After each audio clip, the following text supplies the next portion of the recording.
On mic today, we have Laurie Ulster back after almost a year. How have you been, my friend? I'm good. How are you? I am doing great. I'm glad to have you back, and I'm looking forward to this little chat here. So am I. I had a really good time the last time. Yeah. And a lot has changed since the last time. You and I were just talking off mic about how our sense of community has just been shattered given everything that's happened in 2020. And on a slightly more positive note, we've had so much new Star Trek content that wasn't even on the horizon when we last chatted. So it really feels like it's a whole new world. Yeah, there's a ton there's a ton more content. And also the one thing is everybody's learning how to do everything online. And so there are all these virtual cons and I've been enjoying them a lot. There are a lot of good ones. Which ones have you been to? Well, I just go to the panels. Hmm. And I don't buy autographs and things, but like a bunch of the Next Generation, Deep Space Nine, Discovery. There's one coming up with William Shatner and Henry Winkler together for that show that they did. Okay. But that looks fun. So I think there's GalaxyCon, Virtual TrekCon. There've been a bunch of different ones. And then those Stars in the House, they did a reunion, a fundraising reunion for Voyager that was fantastic. Oh, I heard about that. I wasn't able to attend too many of these things. I was invited to one or two and had a great time doing that. It's great. It's a nice little stopgap, but it isn't quite the same. Yeah. I mean, it isn't, except that you don't have to pay for a hotel or a flight or go stand in line. So that part's nice. Mm-hmm.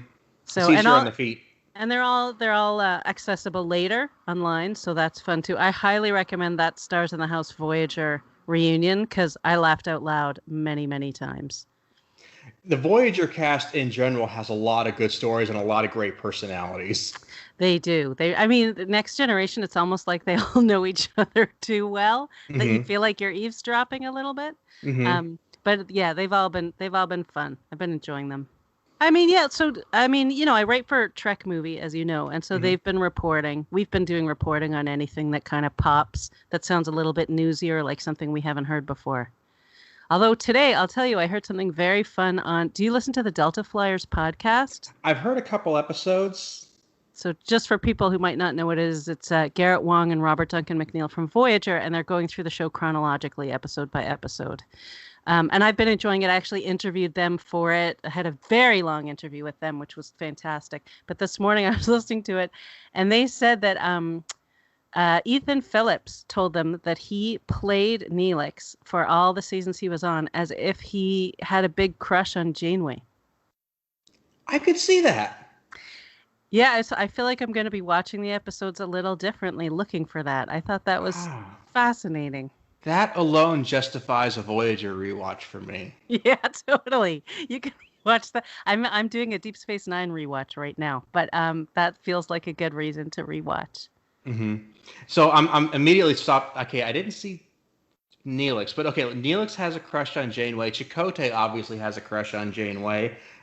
We have a lot of people thinking Seven and Janeway were a thing, and I have a friend now who keeps putting B'Elanna and Janeway together. So I'm wondering how many people on the ship didn't have a thing for Janeway. Well, here's my question: how could you not have a thing for Janeway? That's the logical next question. Yes. So I got to interview Kate Mulgrew again since the last time you and I spoke, Hmm. and she's the most extraordinary human being. So I say everyone should have a crush on her and on Janeway.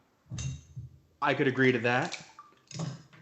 So the next thing I would think of when you're talking about characters who were played with crushes, the next thing comes to mind is Garak and Bashir. Yeah, that's a big one. Yeah, and I will be honest with you, I did not see that watching it growing up. I did not see it on any of the reruns until Andy said that that was deliberately a choice he was making. It wasn't coming across to me. So I'm trying to now reevaluate how I see that myself. Yeah, I think it probably didn't come across to you. I mean, I don't know your specific background, but Mhm. a lot of people as kids weren't even exposed to the idea that that was an option. Hmm. So it would be something that a lot of kids didn't pick up on, or younger adults didn't pick up on. And Hmm. now we look at our pop culture and it's finally starting to reflect the reality of human relationships. So it might be something that we're more open to recognizing now. I mean, as soon as that became a thing that people were talking about, I could see it all over all the episodes. Sure. And I'm thinking when I go back and rewatch it, that'll be my experience too. I always interpreted it not so much in a sexual way or a romantic way or even really an attraction way. I saw it in terms of life experience because Garak was coming in as a person who was not just older, but had some extremely sinister experiences in life. He was used to doing the dirty work and comes into Bashir, who's fresh out of the academy, a young, dopey guy who might be genetically engineered and a genius and all that, but he's still just like, I really like watching James Bond movies. They're awesome. Yeah. And I mean, he was just putty in the hands of somebody who actually knew how the world worked. Right. And that's how I saw it. And that's just the dynamic I kept seeing between them. So if there's more to it, lead me through that. Okay. Yeah, and I think that's all there. I think what you described is exactly that. But I think there is more to it. You can see it. And look, to some degree, it's in the eye of the beholder if they don't say it out loud. So it's what you pick up on. Sure. But it all made perfect sense to me and it all connected. There's a certain attention. Garak's very focused on Bashir in a way that starts to feel like an attraction. Because it's such a part of he gives him so much of his attention and pays attention to everything that he does. Yes. And when I was watching it originally, I said, I just knew because Garak was so focused, he was a guy who played the long game. He was a manipulator. So I'm thinking he's obviously seeing Bashir as an asset he can use down the road. Because, as an agent, he's like, well, man, at some point I'm going to need a Federation operative to do a favor for me. And this dude is prime supposed candidate number one here. So put a spin on that and call it wooing. There you go. There you go. So, and also with the knowledge that probably nothing was ever going to happen because Bashir was such a heterosexual dude. Correct. And, I can sit here and say, yeah, but so was Garak. And then I realized I never saw Garak with a female love interest throughout the whole show. Didn't he near the end? Didn't he fall in love with Ducat's daughter? Okay, you're right. Okay. But, he seems flexible.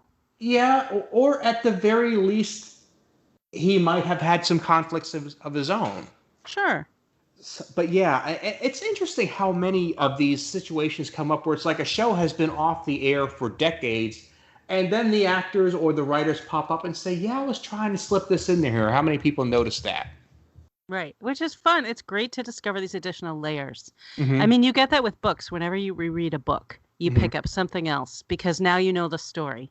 And so you can focus a little more. So it's great when it happens in TV shows. And of course, Star Trek is full of smart writing and great characters and really good actors and an endless parade of incredible character actors. So there's all kinds of stuff in there that makes it worth constant rewatching. Trek Movie, we do every week a Sunday night rewatch of usually an episode, occasionally a movie.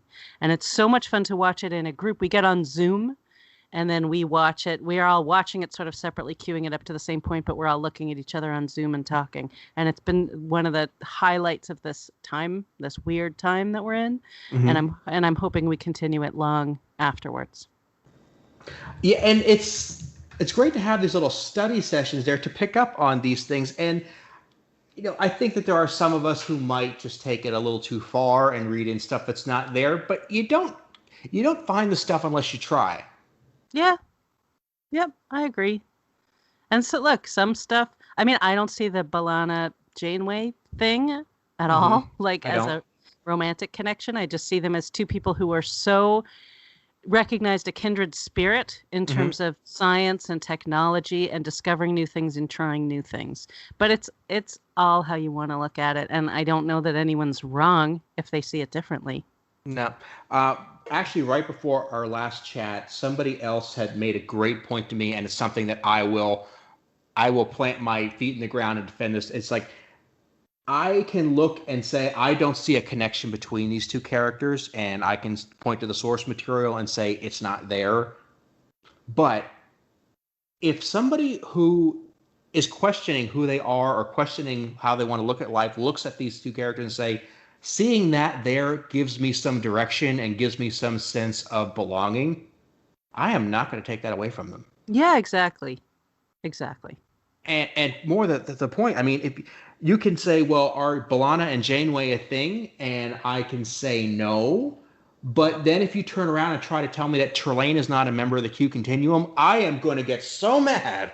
And I'm going to argue with you. And it's like, it's the same conversation. Shut up. Right.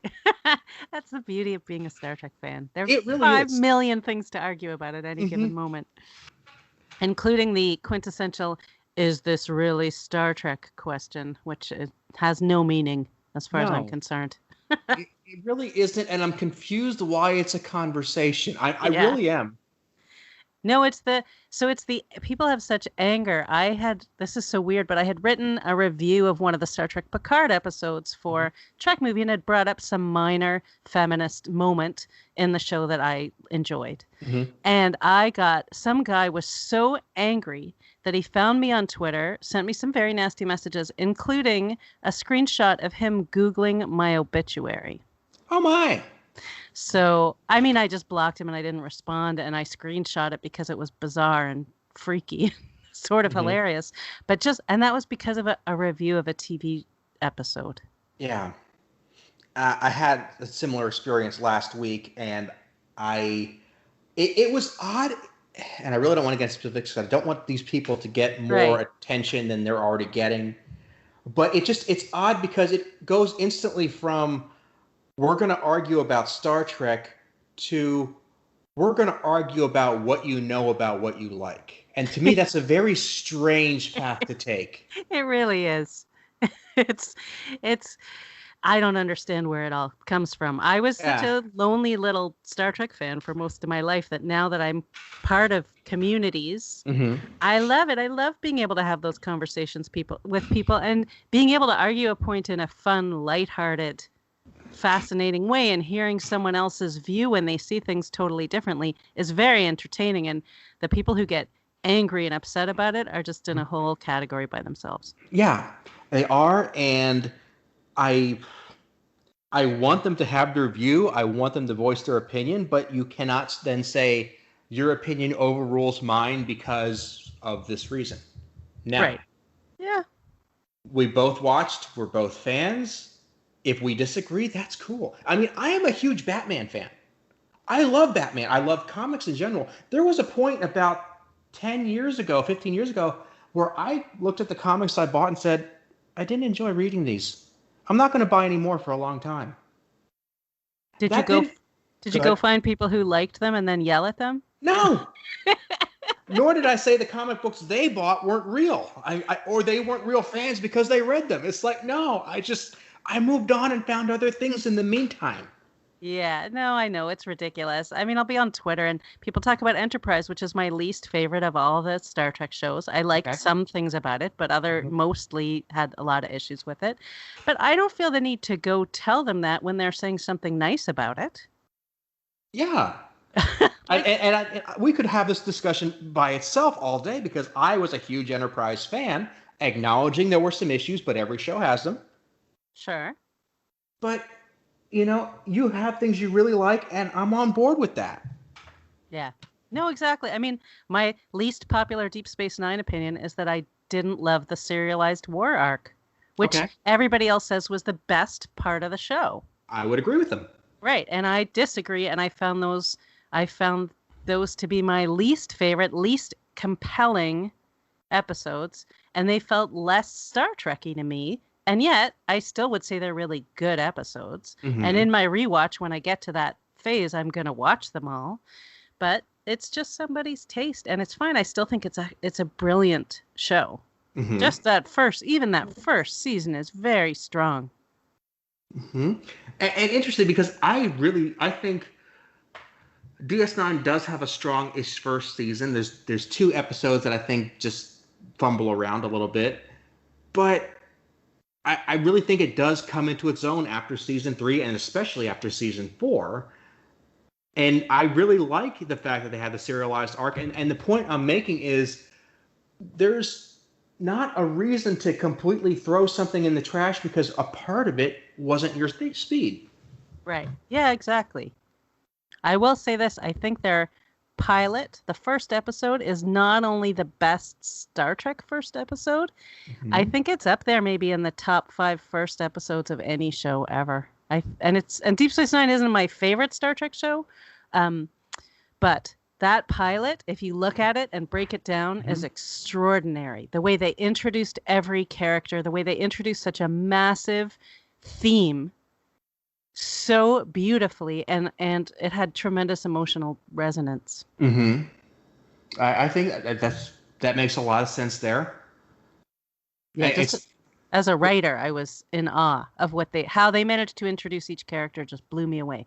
And then the whole thing with "You Live Here" with Benjamin Sisko, and they keep bringing him back to his wife's death and saying "You live here." It was one of the best portrayals of grief that I've ever seen. And that comes back many times with Ben, later on with Jake, dealing with the potential of losing his father, dealing with the people who have lost people in the war. I think the show really does have an almost heartbeat effect of dealing with grief. Yes. And that you have a culture that dealt with being occupied and losing a part of their identity because of it. Yeah, no, it had those strong, deep threads running through all of it. It's powerful stuff.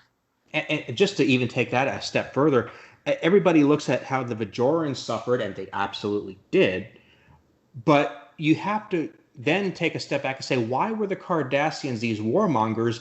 Because their planet ran short on resources, so they realized they had to either pillage and plunder or starve to death.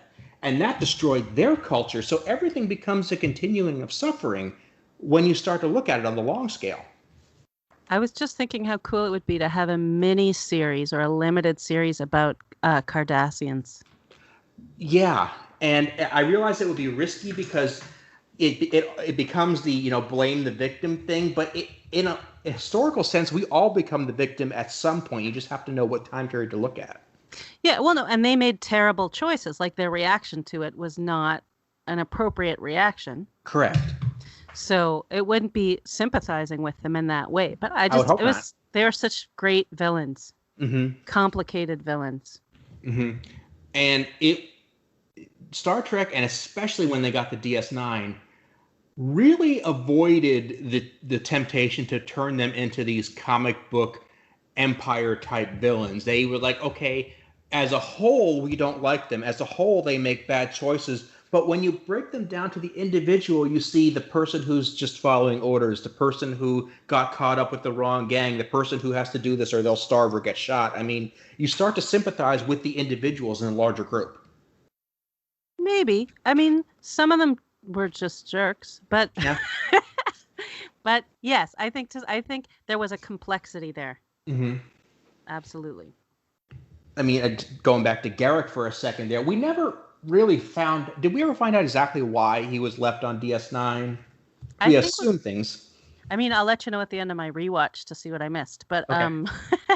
I think we got bits and pieces that you could put together. And I'm sure he had it all in his head somewhere, I'm sure. But I mean, just even though this dude is not to be trusted and this dude has done horrible things, when he says, I want to go home, there's a human party that says, ooh, okay, ouch. Yeah.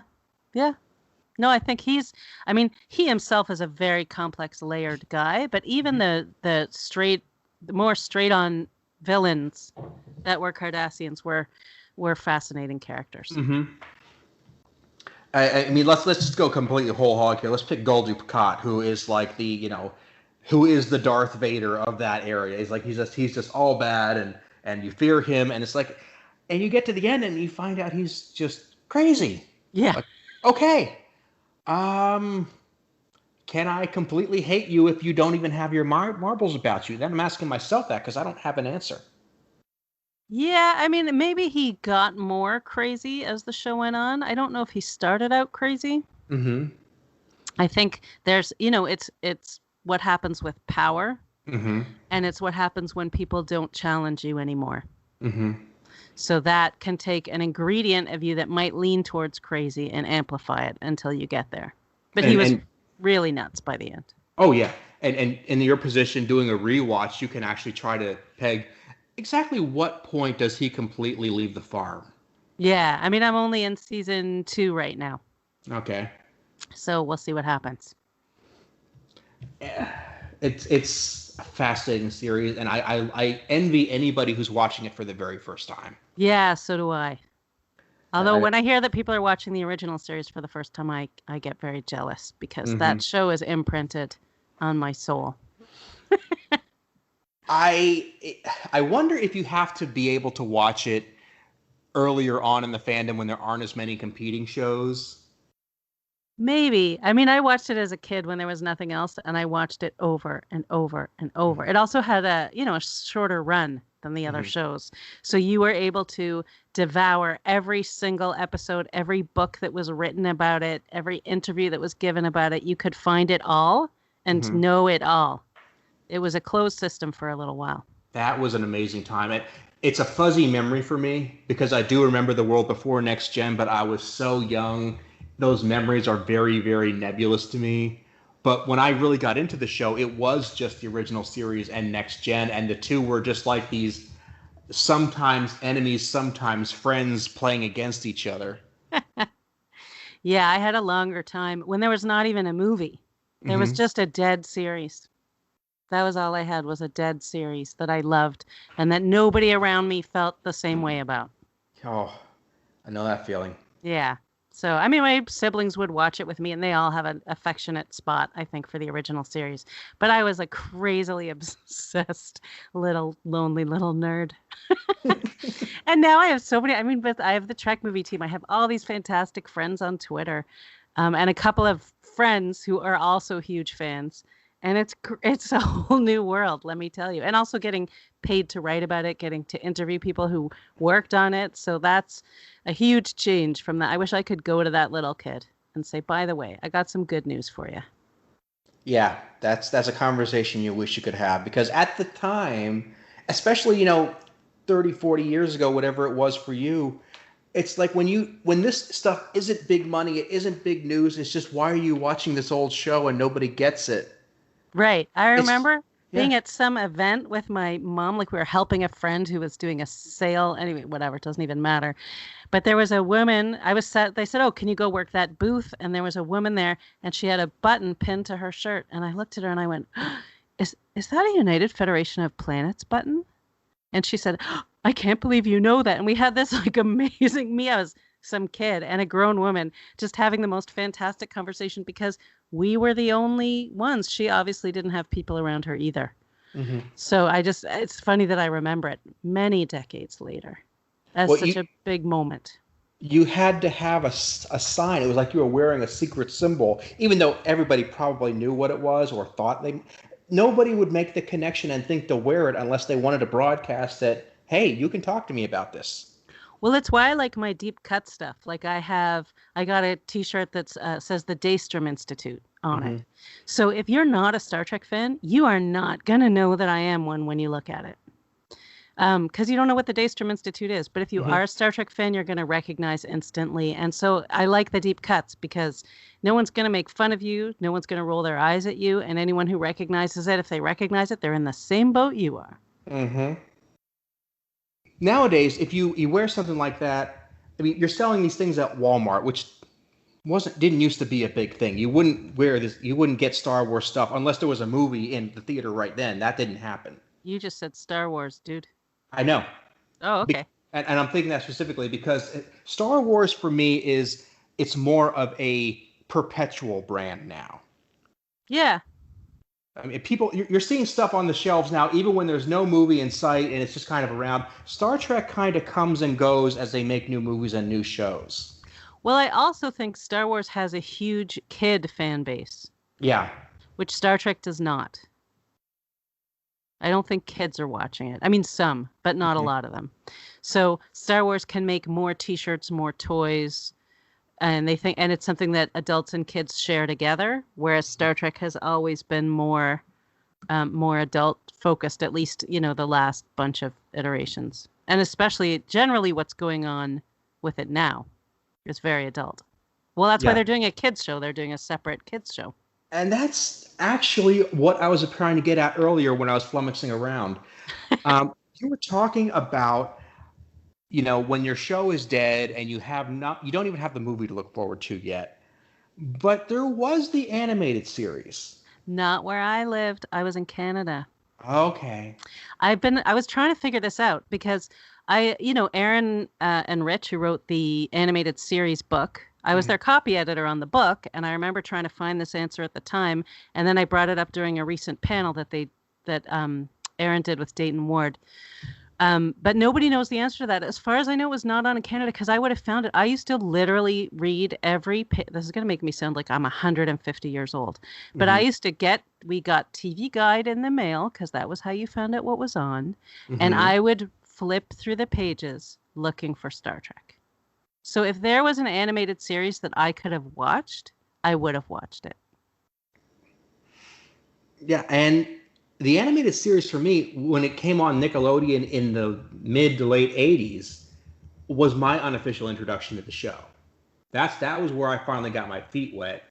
I wasn't around for the original airing, but it's odd to me that it didn't really get mentioned, even by the diehard fans, until like the late 90s, early 2000s. And it's like, when you're thirsty for content, why aren't you taking at least what's there? I mean, there's a lot of dispute about the quality of it and the whole, forget the canon argument, which is a whole other thing. But, when I finally watched it, which was a long time later, like I finally got the whole collection and I could make my way through it. And then when I was helping them with the book, I watched it all much more closely and watched every single episode. I mean, to be honest, it's Star Trek light. It's cliche dialogue and cliche character behavior because they had to squeeze these big Star Trek stories into a much shorter time. So it's a little goofy. It's very goofy. And the dialogue, Spock's dialogue, is almost how you would write a parody of Spock in a lot of ways. Sure. So that's probably why it didn't get a lot of the attention. Even if the stories are good or the ideas are good, and there are so many great moments, it's certainly enjoyable. But it is hard sometimes to take it all that seriously. I would agree. And I'm on the side of the people. I really think it's got some good ideas. It's got some good stories. It makes the best of what it can with the time constraints it has. And I really, the time constraints are its biggest flaw for sure. But I mean, the short treks and lower decks now, I think they're succeeding because they're picking stories that are smaller in scope and trying to tell those. Yeah, I mean, lower decks I'm loving. I just think it's so much fun. And then short treks, there's some I love, some I like, some I don't like. But I love that they're experimenting. So I think the more that they just keep experimenting and trying new things, I'm going to watch all of them. And then the ones I love, I'll rewatch. And the ones I don't, it's fine. But the experimentation is great, and why not? And if that experimentation, if trying comedy to see how it works leads to someone greenlighting lower decks, then it's completely worth it. And comedy has always been a part of the show. I mean, going back to, say, Trouble with Tribbles, which was really just written to be a funny hour of TV. I mean, How about I Mud? When we were kids, we went berserk for I Mud. I mean, we loved it. It was so funny because they all got to ham it up and play ridiculous characters and dance around. It was hilarious. It confuses me when we talk about the people who get way too upset over this stuff. It confuses me when they say this is not a part of Star Trek. This is not what Star Trek is. And it's like they are deliberately skipping over some things that disprove what they're talking about. Yeah, and it's not just with comedy. I see it in even things that I've thought, oh, I don't think Star Trek should do that or does do that. And then I'm rewatching something. I go, oh, it's been there for a very long time. It has. Just to pick one really easy example, and I'm not agreeing or disagreeing with this. I'm just saying it's there because I can watch it on the screen. Sure. Where people are like, well, there shouldn't be so much sex in Star Trek, and it was not okay to put 7 of 9 in that cat suit because that's not what Star Trek should be. I'm like, the very first episode had a girl wearing nothing but green body paint dancing around, okay? Yeah, I'm still going to disagree that 7 of 9 should have had to wear that. I'm with you. But not only has it always been a sexy show, Kirk was a sex object, 100%, and he was fine with it and he loved it. But it was the fact that, I'll say, for all of its sort of flaws with women, there was definitely equal opportunity in the sex object department. Yeah. And when they realized that Leonard Nimoy was popular that way too, they found ways to explore that. How could you not? Exactly.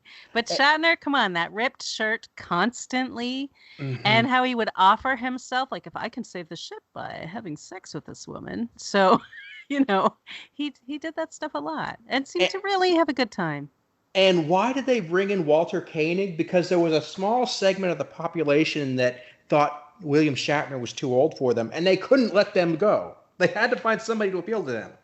Yeah. Well, I hope it worked. I think it did. But and again, I want to say for the fact, I'm not saying we should have had 7 in the cat suit. I'm just saying that wasn't the first time we had that notion come across on the screen. Right. Absolutely.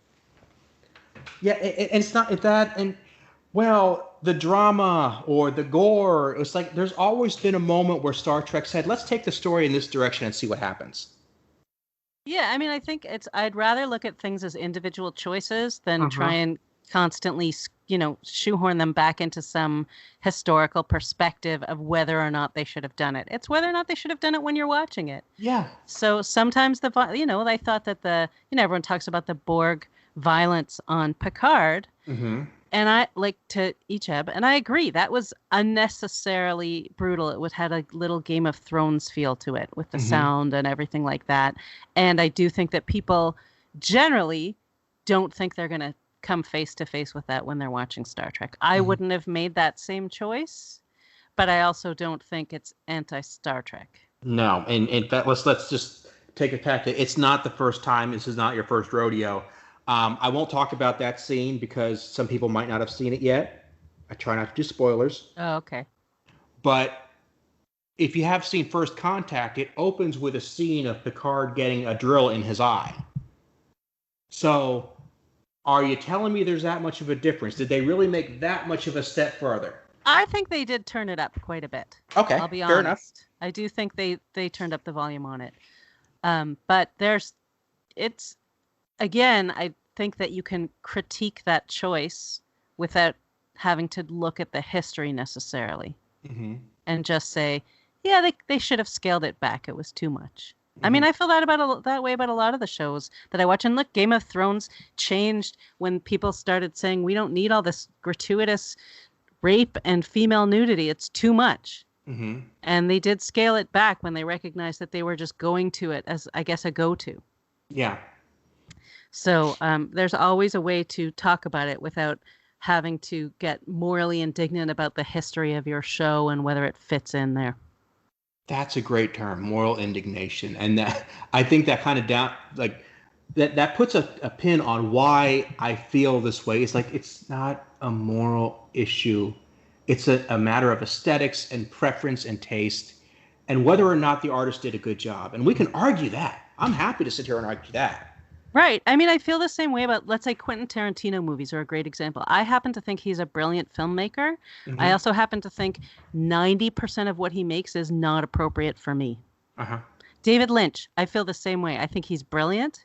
I think he does a lot of things I don't want to see or can't see because I will find them disturbing because I don't like to see certain kinds of violence.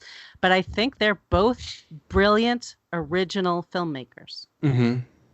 So I loved Twin Peaks because it was on network television, and that limited what he was able to do in terms of the specific areas where I have difficulty. So that worked out well for me. When he did the final of his revival was a little too much for me. And his movies are generally too much for me. I never want to see Blue Velvet again as long as I live.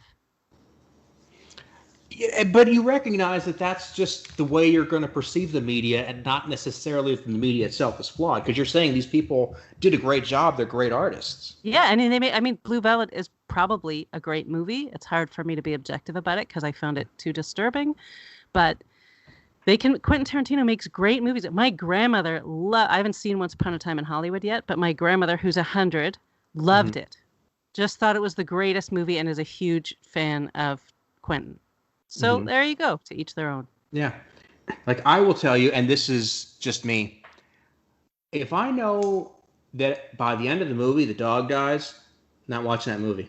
Right. Everybody has their thing. I'm not saying you shouldn't make movies where the dog dies, but I'm just saying I'm not going to be your audience. Right. And so when you accept that and stop seeing it as absolutes, you open yourself up to a lot more. And, going back to Star Trek, we're talking about a show that's literally about a universe full of possibilities. Yes. So let's not start putting walls around what we can and can't do for arbitrary reasons. Yep, I agree. A weird, divisive fandom in a very divisive world. Uh-huh. And I'm people wonder why I talk about these things on my Twitter feed and why I point out cases of fans lifting each other up or trying to bring their communities together. And it's honestly, it boils down to, if we can't have a civil conversation or even agree to disagree on something as trivial as a TV show, which is meant to just give us an hour of fun, we don't have a prayer of taking care of bigger problems in the world. Yeah, then lose all hope, folks. Yeah. And that's why I really harp on this, because it's just, this isn't the reality. There's more important things going on, absolutely, but we're arguing over the TV show, okay? Can we put some perspective? Can we get that down that we can move on to other stuff? No, and also I find sometimes there was someone on Twitter. I'm co-hosting a podcast now, a Trek podcast, and someone was pointing something out and I disagreed with them, and we ended up having a brief back and forth on Twitter, and by the end I said, "You're absolutely right." Like, she convinced me. So, and I was pretty sure that I was right, and then I went, "Oh yeah, no, that is a great example of that exact thing that I said didn't happen." Well done. Yeah. I mean, there's a lot of history here, both on screen and off. You might not have every detail down, and if you do, you might not have the perspective of somebody else who's just looked at it from a different life. Yep, exactly. Well, that's the fun part now, is we're getting so many new fans that it's shocking to me to see Star Trek talked about at such volume. So many people. It's exciting, refreshing. It is. And one thing, I had a earlier guest. Are you familiar with polyester? No. Okay, well, I'm going to send you her contact info because she is somebody you definitely want to keep your eye on. Comedian up in Canada who has a one-woman show about how Star Trek made her life better. Oh. I'll let her tell her own story. But do you know where she is in Canada? Asks the Canadian. I do know that, but I don't have my notes in front of me, and I don't want to tell you the wrong thing. All right, fair enough. I'll get it to you later, though. But yeah, she and I were talking, and it came down to, she told me how she watched didn't see any of the shows until the 2009 movie came out. Oh, okay, I'm sorry. She saw the original series, missed everything else until the 2009 movie, got into it very late in life when she was having some problems. Right. That's an experience. Yeah. On the other hand, I'm sitting here, I watched everything from the moment I'm like 10 years old, probably 8 to 10 years old, moving forward. I grew up with it. That's an experience. We can't give each other our own experiences. Right. That's not in our ability to do so. So to hinge your enjoyment of Star Trek on, you have to watch this and then that and like this but not that, is stupid. I'm going to use that word, stupid. It is stupid. Just like you can't give me the experience of growing up watching only the original series in reruns when that was the only thing out there. You just can't do that. Right. And right. Yeah. When these new fans are coming in saying, I saw Lower Decks and it's really cool. What's everything else about? Don't discount that fan's perspective. Don't say because you've only seen 3 shows, you don't know anything. They know they like it. That's all I need to know.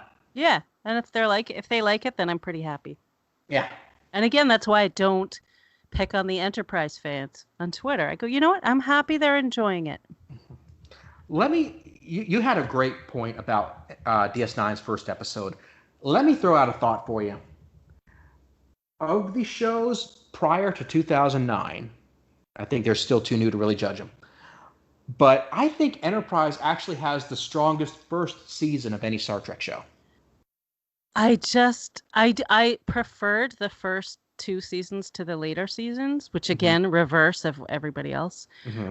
I just don't think that it was a strong show. To me, I honestly felt like, here are my biggest issues. One, I felt like it was what's the word? Like a response to Voyager in a very negative way, which was, oh, too many women.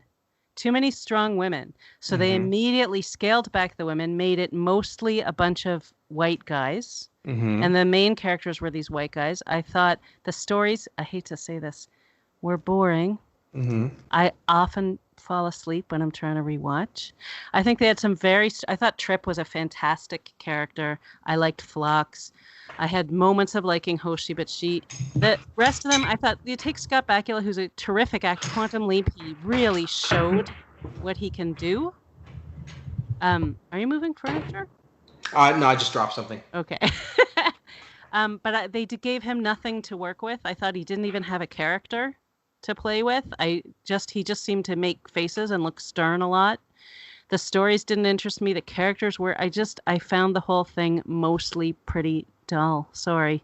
And I didn't like that the problem with a prequel is that you feel the need to keep going to these familiar things and then adding twists. And I find it interesting to go meet thought that they were going to meet some new aliens, and they immediately got caught up in all this political intrigue with Andorians and Vulcans, and they made the Vulcans into jerks.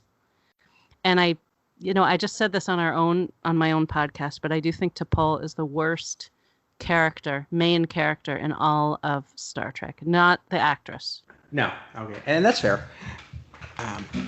For me, the Vulcan thing becomes a real way to explore how I view a character when I don't know anything about them versus how I view them when the show leads me through it. Because I ask myself, what did I know about the Vulcans from original series, from Next Gen, to a lesser extent Voyager? What did I know? What did I assume I knew? And how much did I get conflicting information when Enterprise came around?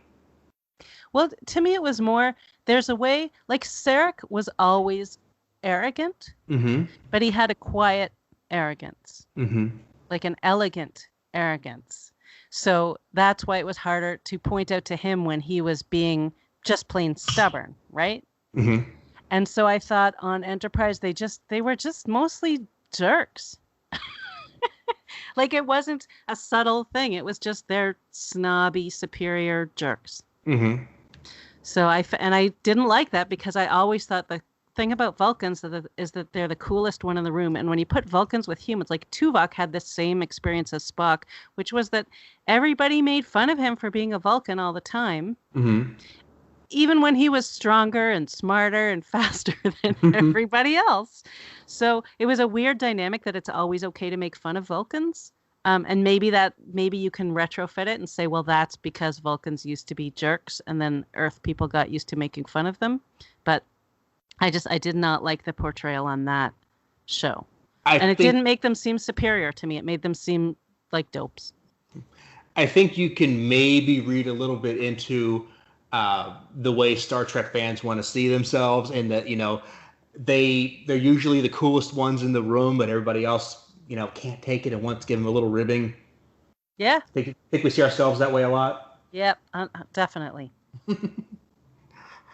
But yeah, it's like with the original series, they were very mysterious because we didn't know much about them, and they were the token alien race on a ship that didn't really have any. And then Next Gen and the movies kind of made them seem almost holy because they were the first contact we found out, and everything got better when we met the Vulcans. And then Enterprise comes along and it's like, yeah, but they were jerks. I wasn't happy with that choice. Fair enough. And that's okay.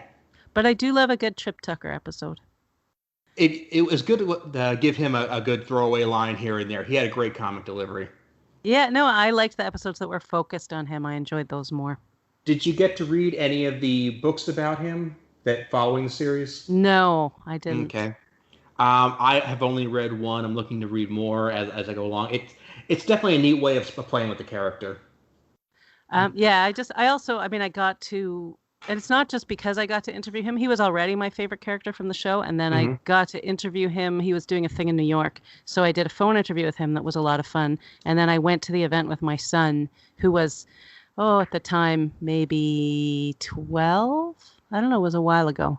And he got to interview him on video for a Trek movie, the way he was with my son, Connor Trenier, was so lovely and makes me laugh every time I watch that video because he's totally making fun of my kid for being a nerd, even though he's a guy who starred in a Star Trek show. Really sweet guy, a lot of fun. Definitely a champ. Yeah, he was terrific. He was already my favorite character on the show, even with my complaints about the white man trio. Well, I still loved him. Yeah, and that's a completely valid way to look at it. I mean, it's not a complaint I have per se, but I can see why, with the history of shows and the push to go more in the direction of diversity, not less, not the greatest move to make. Yeah, a backlash is the word I was looking for. It's a Voyager backlash. Yeah. And I didn't think that was a fair thing to do. I think it's fine. We look at Discovery, which is supposed to take place, was supposed to take place before original series, right? Mm-hmm. Right. Yeah. So, but they didn't say, original series had all these white guys in charge, so we're going to reinstate that. Mm-hmm. They said, that was reflective of the time in which they were making TV, not reflective of the time in Starfleet. Yes, exactly. So there's nothing wrong with saying, yeah, you know what? We've got all these other people. We're going to mix it up. And that was a great choice. Yeah. And Enterprise could have made that same choice and chose not to. Agreed. To me, and this does not disagree with anything you're saying, it just kind of adds another spin on it. The backlash on Voyager, the problem with Voyager wasn't too many female characters, in my mind. I'm just going to give my opinion. It wasn't too many female characters. It was too many characters, period, and episodes that were too short to work with all of them. Well, it's funny. Garrett Wang talks about that a lot on the podcast and says, and in the interview I did where he said that we had 9 main characters, which was more than anybody else. And as these guys are watching and making their way through, I just heard Robbie McNeil saying that there was a whole scene where he was sitting in the conference room and he never spoke. So I don't necessarily always feel that when I'm watching, but I think it's an accurate assessment. Yeah, I remember even when it was on, because if I remember, because it was on UPN and DS9 was on syndication, the Voyager had to be about 2.5 minutes shorter than DS9 did, and you could feel it. I mean, those few minutes really just felt like the story was pressed. It was like a smaller version of the animated series effect. They shrunk the story down. That was my problem with Voyager, above and beyond anything else. Sometimes that's not something I noticed a lot, but again, when I do that rewatch, I will. I loved Voyager so much. The women helped, but I loved all the characters, and I thought they really showed characters growing over time, really growing and changing. I mean, a lot of the arguments I hear about Voyager is that they kept hitting the reset button, which I don't necessarily agree with that, although I see what they mean, and I used to not see it and just say, no, you're wrong. But now I see it. But I do think they had character growth in a great way that was fascinating to watch. And I also liked I thought all the characters were very, very rich. Like the Deep Space Nine characters, they filled in great backstories, and they brought so much to the table to begin with. Whereas Next Generation, which I love so fiercely also, we didn't get to know intimately some of the characters, if you think about it. Yeah. And another thing I would always point out is that because the Voyager was, kind of this bubble on the other side of the galaxy, and there weren't a whole lot of people going on and off of the ship, we needed to see more of everybody else other than the bridge crew, which they got better at later on in the series. Yeah, I would agree with that. It would have been nice to see. There were a few. And my friend Naomi Wildman, who I love. Yes, sweet girl. I loved that kid. That was the kid I wished I was, but I was never as cool as she was. There's something about the kids on Star Trek is that they become wish fulfillment for the writers. Yeah, no, I think so too. And sometimes too, not well done. That's not a sentence, but you know what I mean. They didn't always do it well. Like Wesley obviously had some very bad moments and silly, naive moments and superhero moments. And then other times was great where they explored him in a richer way. But they weren't always great at doing kids, but Naomi Wildman rocked. Yeah. I am not on the Wesley hate train. No, I'm not either. And I like the actor. Yeah, I like the actor. A lot of people have their issues. I find him to be a smart, thoughtful person. I mean, I've never met him, but when I read what he has to say, I find it to be smart and thoughtful. And I think that his character had some terrible outfits and some dopey episodes, but also some really good ones. And I thought they did good things with him at the end, actually.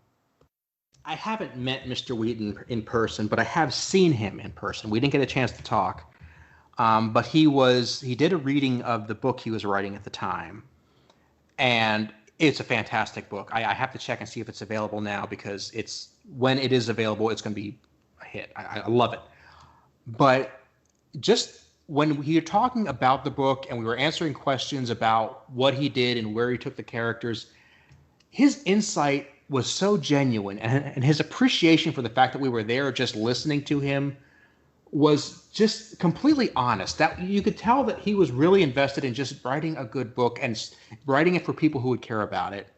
And there's no way I can't respect that. Here's the other thing about his honesty.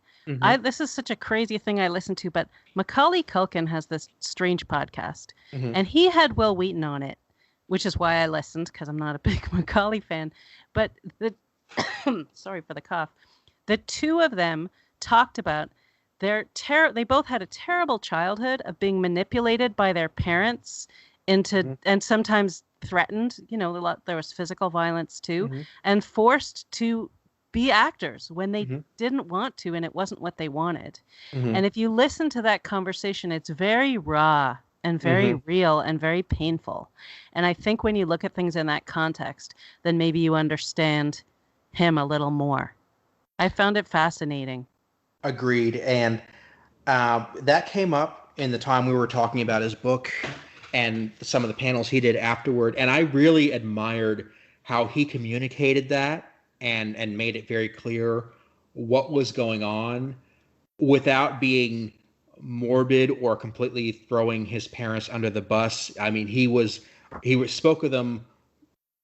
I won't use the word. He was very respectful. He didn't dwell on it, is what I'm trying to say. But the message was clear. The thought was clear. And you could feel for him without him having to give every last detail. And that shows that's definitely it's just tragic that any child has to go through that. Yeah, and he definitely gave them a lot of blame in that podcast episode. Very well deserved blame. He doesn't speak to them. He was angry, and I understand it because they've never acknowledged the truth of what happened. No. So, which I think a lot of people in similar situations need to hear that you can emerge from that anyway. And then he went and he has his own beautiful family. Anyway, I'm a fan of his also. He's on my interview wish list for sure. Yeah, likewise. I mean, hey, Will, if you're hearing this, give me a call. I also think since he's hosting the after show for Lower Decks, which isn't every episode, but it's every once in a while, be interesting when it's him and Jerry O'Connell together, since they both did Stand By Me. That would be a lot of fun. Yeah, I'm looking forward to that. I had my own ridiculous experience with Jerry O'Connell many years ago that wasn't so good, but I'm assuming he's grown up a little since then. Sure.